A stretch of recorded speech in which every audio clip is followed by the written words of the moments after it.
Nove sintetične droge, ki se že nekaj let pojavljajo, posnemajo učinke že znanih in prepovedanih drog, a so izdelane tako, da se njihova struktura razlikuje le toliko, da te psihoaktivne snovi še niso uvrščene na sezname prepovedanih drog. Torej, niso prepovedane, so zelo dostopne tudi preko spleta in zato dajo občutek varnosti. Te nove psihoaktivne snovi dejansko so narejene tako, da posnemajo učinke teh drog, ki so že znane ali pa na trgu.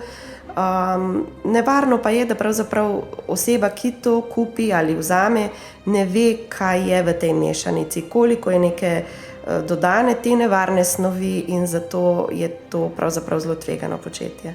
In kakšne so vse lahko posledice uporabe drog teh in tudi sicer? Pri novih psihoaktivnih snoveh je največkrat ta zastrupitev verjetno blaga, lahko pa je seveda zelo huda. Zadnji primeri, o katerih smo tudi govorili v javnosti, je pravzaprav bil nek težji potek zastrupitve.